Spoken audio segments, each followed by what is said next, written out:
I missed the rest. The doorbell rang, and I went to attend it, because Fritz wasn't being permitted to exert himself. A peep through the glass showed me a fizz only too well known, so I slipped the chain on before I opened the door to the extent of the 6 inches which the chain permitted. "We don't need any," I said offensively. "Go to hell," I was told gruffly. "I want to see Guthrie Judd. He's here." "How do you know?" "So informed at his home. Take off that damn chain." "He might have got run over on the way. Be seated while I find out." I went to the office and told Wolf. Inspector Kramer wants to see Judd. Was told at his home that he had come here. Judd, quick on the trigger, spoke up. "I want your assurance you won't get it," Wolf snapped. "Bring Mr. Kramer in." I went back out and slipped the chain and swung the door open, and Kramer made for the office with me following. After using grunts for greetings, he stood and spoke down to Judd. "This is a confidential matter, very confidential. If you want to come..." Judd glanced at Wolf from the corner of his eye. Wolf cleared his throat. Judd said, "Sit down, go ahead." "But I warn you, Mr. Judd, it is extremely..." "He has answered you," Wolf said. "Please make it as brief as possible." "I see." Kramer looked from one to the other. "Like that, huh? Suits me." He sat down and placed the leather bag on the floor in front of him and hunched over and released the catches and opened it. He straightened up to look at Judd. "A special delivery parcel post package addressed to me by name was delivered at police headquarters about an hour ago." He bent and got an object from the bag. "This was in it. May I ask, have you ever seen it before?" Judd said, "No." Kramer's eyes moved. "Have you, Wolf? You, Goodwin?" Wolf shook his head. I said, "Not guilty." Kramer shrugged. "As you see, it's a metal box with a lock. On the top, the letters GJ have been roughly engraved, probably with the point of a knife. The first thing about it is this. A box of this description, including the GJ on its top, was left to you by Arthur Tingley in his will. The police commissioner asked you about it this afternoon, and you stated you knew nothing about such a box and had no idea what it might contain. Is that correct, Mr. Judd?" "It is," Judd acknowledged. "Humbert told me the will said the box would be found in the safe in Tingley's office, and it wasn't there." "That's right. The second thing is the lock has been forced. It was like that when the package was open. The third thing is the contents," Kramer regarded Judd. "Do you want me to keep right on?" "Go ahead." "Very well." Kramer lifted the lid. "One item. Item 1. A pair of baby shoes." He held them up for inspection. "Item 2. A printed statement of condition of your banking firm as of June 30th, 1939. A circle has been made with pen and ink around your name, and a similar circle around the sum of the total resources, $230 million and something." He returned the folder to the box and produced the next exhibit. "Item 3. A large manila envelope. It was sealed, but the wax has been broken and the flap slid open. On the outside, in Arthur Tingley's handwriting, is the inscription confidential, in case of my decease, to be delivered intact to Guthrie Judd, Arthur Tingley." Judd had a hand extended. "Then it's mine." His tone was sharp and peremptory. "And you opened it." "No, sir, I didn't." Kramer hung on to the envelope.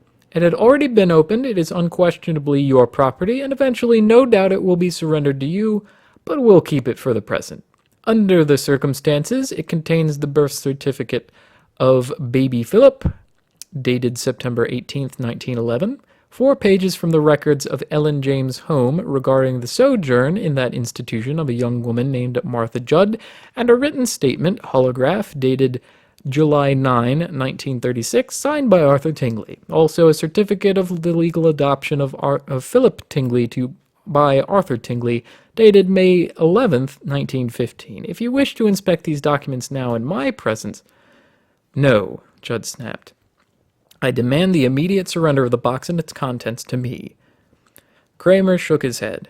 "For the present, sir, aura plebe." "I doubt if you can. Evidence in a murder case." "That has nothing to do with Tingley's murder."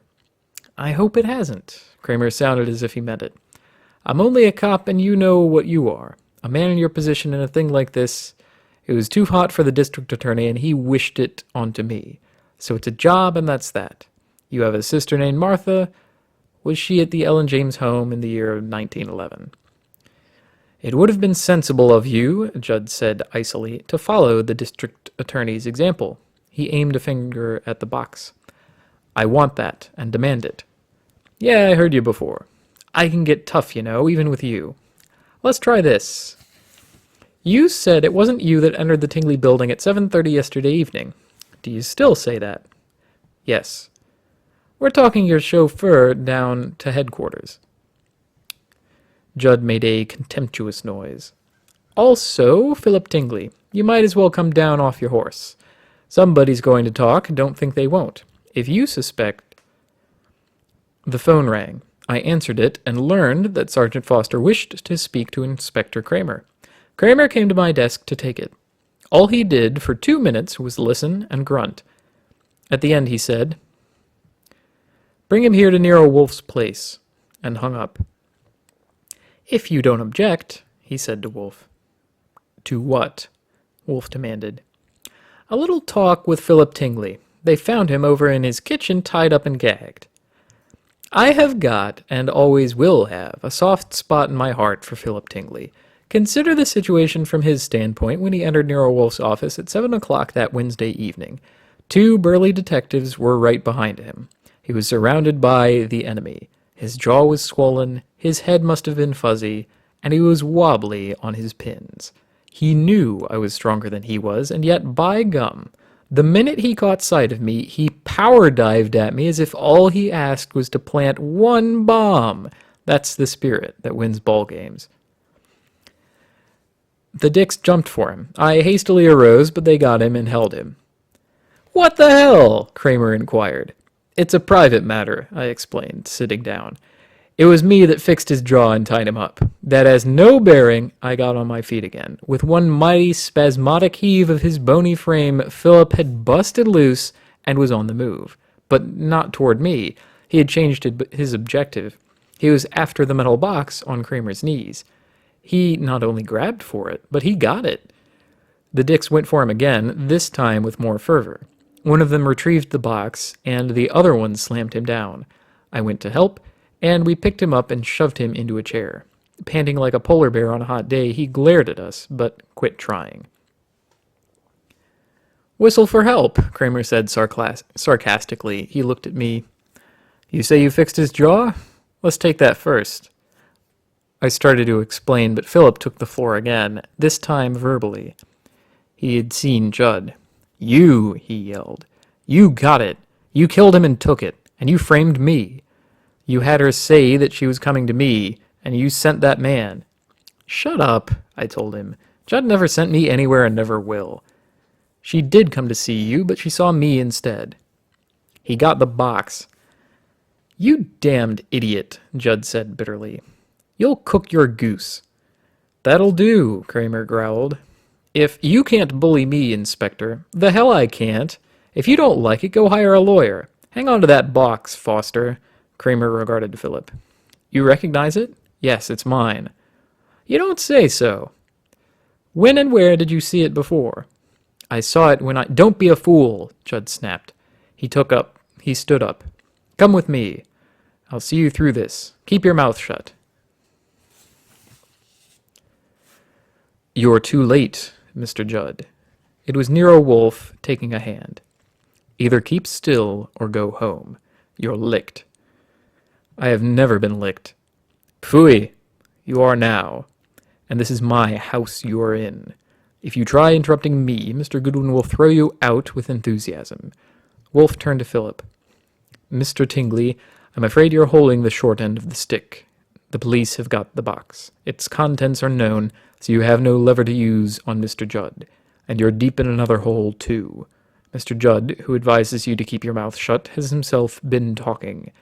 We know of your call on him Monday, and the demands you made, and of the copies you showed him of the contents of that box, and of your talk with Arthur Tingley Wednesday afternoon, and of the arrangement he made for you and Mr. Judd to come in his office last evening. Philip snarled at Judd. You dirty rat. Wolf sailed over it. Also, we know that you went there. You walked to the building in the rain wearing a raincoat, entered at 20 minutes to 8, and came out again 7 minutes later. What did you see inside? What did you do?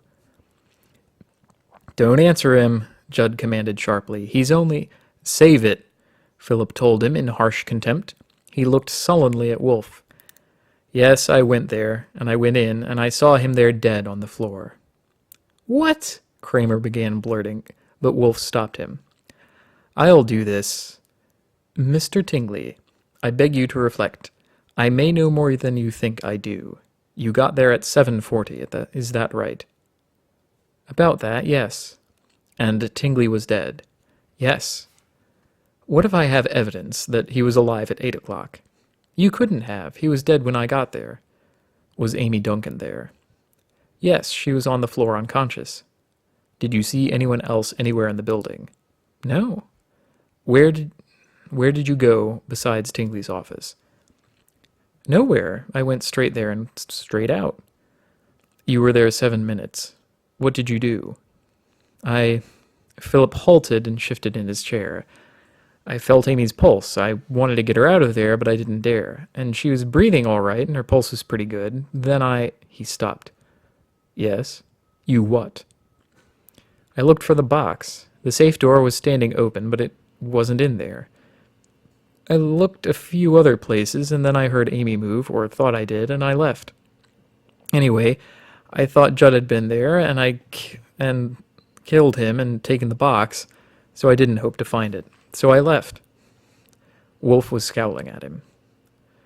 Are you aware, he demanded, of what you're saying? Are your wits working? You're damned right they are. Nonsense. You had previously stolen the box from the safe and had it in your possession. How could you have been looking for it in that office last evening? I didn't have it in my possession. Oh, come. Don't be ass enough. I say I didn't have it. I had it. I didn't have it then. He went to my place and found it and took it. Who did? When? My half-brother, Arthur Tingley. He went to my flat yesterday afternoon. I don't know how he got in, and found it. So that, I thought, turning a page of my notebook, was the errand that had called Tingley away from his office when I had gone there to interview him about quinine.